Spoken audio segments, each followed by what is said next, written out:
পবিত্র ঈদে মিলাদুন্নবী সাল্লাল্লাহু আলাইহি ওয়াসাল্লাম উপলক্ষে বাংলাদেশের সমস্ত মতের সমস্ত ধর্মের সকলকে জানাচ্ছি আমরা আন্তরিক শুভেচ্ছা এবং মোবারকবাদ।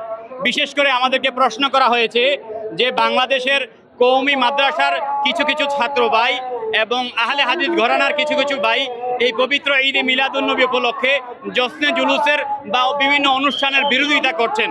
আমরা প্রথমে আমাদের কওমি মাদ্রাসার দেওবন্দি ঘরানার ভাইদের কাছে সবিনয় অনুরোধ করতে চাই, আপনারা কওমি মাদ্রাসার যখন সনদ পেয়েছিলেন মাস্টার্সের সমমানের গত সরকারের আমলে, আপনারা 4 নভেম্বর 2018 সাল আপনারা সেই বাংলাদেশের জাতীয় সরোয়ার্দী উদ্যানের মধ্যে আপনারা একটি শুকরানা মাহফিল করেছিলেন সরোয়ার্দী উদ্যানে।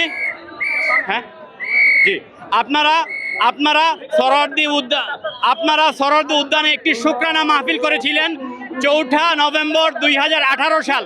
কি কারণে করেছিলেন? একটাই কারণ যে আপনারা কওমি মাদ্রাসার ভাইয়েরা দারুল হাদিসের সমমানকে মাস্টার্সের মর্যাদা পেয়েছিলেন। তো আপনারা যদি এই মাস্টার্সের সমমান পাওয়ার কারণে আপনারা শুকরানা মাহফিল করতে পারেন, সাবেক প্রধানমন্ত্রীকে আপনারা সংবর্ধনা দিতে পারেন আল্লামা আহমদ শফি সাহেবের উপস্থিতিতে, তাহলে যেই নবীজি এই পৃথিবীতে না এলে আমরা এই ইসলাম পেতাম না, কোরআন পেতাম না। সর্বশ্রেষ্ঠ নবীজি যার মাধ্যমে যাকে আমরা পেয়েছি কোনো প্রকার অ্যাপ্লিকেশন ব্যতীত, আবেদন ব্যতীত, তো সেই নবীকে পেয়ে সেই নবীজির আগমনের দিনে আমরা কিছু করব না?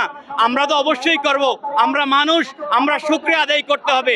আল্লাহ সুবহানাহু ওয়া তাআলা বলছেন নবী পাকের শানে, আল্লাহ সুবহানাহু ওয়া তাআলা বলছেন যে কাদ জাআকুম মিনাল্লাহি নূর, আমি তোমাদের কাছে নূর পাঠিয়েছি, আমার নবীকে পাঠিয়েছি। আমার আল্লাহ বলছেন ওমা আরসালনাকা ইল্লা রাহমাতাল লিল আলামিন, আমি আপনাকে রহমত হিসাবে এই জগৎসমূহের জন্য পাঠিয়েছি। তো রহমত সমূহের যদি পাঠিয়ে থাকেন জগৎ সমূহের জন্য রহমত হিসাবে, তো আমাদের অবশ্যই রহমত পেয়ে শুকরিয়া আদায় করতে হবে। আজকের এই বিশাল প্রোগ্রাম শুকরিয়া আদায়ের প্রোগ্রাম, শুকরানা মাহফিল।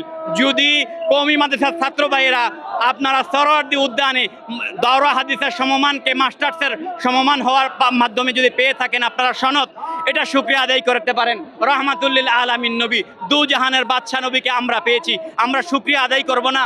আমরা শুকরিয়া আদায়ের জন্য রাস্তায় নেমে গিয়েছি, আমরা তাকবীর দিচ্ছি, নারে তাকবীর আল্লাহু আকবার, নারে রিসালাত ইয়া রাসূলুল্লাহ। আমরা বলছি তলা আল বাদরু আলাইনা মিন সানিয়াতিল ওয়াদাই ওয়াজাবা শুকরু আলাইনা মাদা আলিল্লাহি দাই।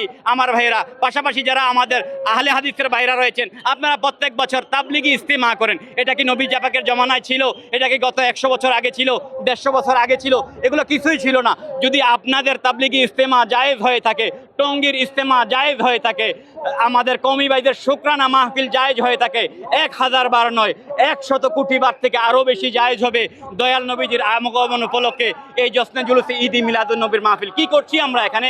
আমরা এখানে দুরূদ শরীফ পড়ছি, নাতে রাসূল পড়ছি, আমরা এখানে তাবাররুক বিতরণ করছি, আমরা ভাইদেরকে খাবার খাওয়াচ্ছি।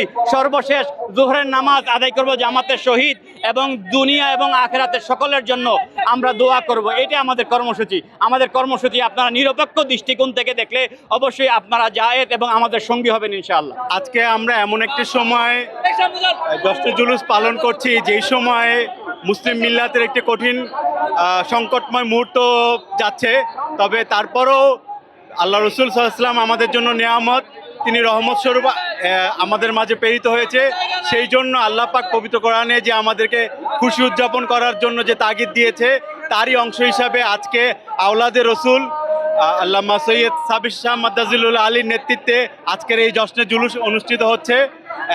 ইনশাআল্লাহ আগামী 12 রবিউল আউয়াল চট্টগ্রামে অনুষ্ঠিত হবে। আমরা প্রত্যাশা করব, বিশেষ করে একটি বিষয়ে আমরা এই যে এই আনন্দক্ষণ এই মুহূর্ত বলতে হচ্ছে যে দেশের 85 কি 86 ভাগ মুসলমানরা হানাফি মাযহাবের অনুসারী। এই বিশাল একটি জনগোষ্ঠীর মতামতকে উপেক্ষা করে বর্তমান সরকার একজন সালাফি এমনকি মাযহাব বিরোধী একজন ব্যক্তিকে ধর্ম প্রতিমন্ত্রী হিসাবে যে নিয়োগ দিয়েছে, আমি আজকের এই দিনে এই বিশাল জনগোষ্ঠীর পক্ষ থেকে সরকারের প্রতি উদাত্ত আহ্বান জানাবো, বিষয়টিকে পুনর্বিবেচনা করে এদেশের সিংহভাগ মানুষ যেই মতাদর্শে বিশ্বাসী, যে মাযহাবের অনুসারী, সেই ধরনের একজন ব্যক্তিকে যেন ধর্ম মন্ত্রণালয়ের মতো একটি স্পর্শকাতর মন্ত্রণালয়ে পুনর্বিবেচনা করা হয়, সেই উদাত্ত আহ্বান জানাচ্ছি। বাঙালি সংস্কৃতির প্রেক্ষাপটে ঈদ মিলাদুন্নবী বলতে গেলে ঈদ মিলাদুন্নবীকে এই বাংলায় 450 বছরেরও বেশি সময় ধরে রাষ্ট্রীয় পৃষ্ঠপোষকতায় পালিত হতো। বিশেষ করে আমরা যদি বাংলার ইতিহাসকে দেখি যে সেই মির্জা নাতান যিনি ছিলেন আওরঙ্গজেবের সেনাপতি, তিনি এই তার বাহার গায়েবে বইয়ের মধ্যে বলেন যে এই বাংলায় কয়েকটি মুসলমানদের উৎসবের মধ্যে একটি ছিল মিলাদুন নবী উদযাপন। এছাড়াও আমরা আজ থেকে যদি কয়েকশো বছর পূর্বে যদি দেখি, এই নবাবী আমলে ভাগীরথীর তীরে 31 বার মানে তোপধ্বনির মাধ্যমে রাষ্ট্রীয়ভাবে মিলাদুন্নবী পালনের রীতি ছিল। এমনকি ঢাকার নবাবরা মিলাদুন্নবী উপলক্ষে বিশেষ বরাদ্দ প্রদান করতেন পঞ্চায়েতগুলোকে।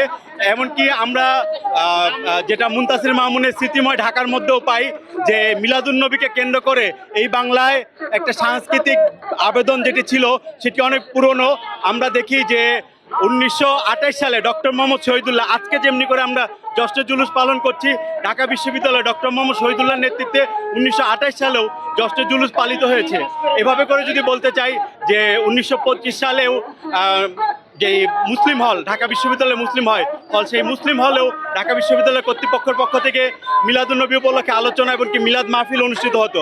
এভাবে করে যদি বলতে চাই 450 বছরের সমৃদ্ধ ইতিহাস আছে এই বাংলায় মিলাদুন্নবী পালনের।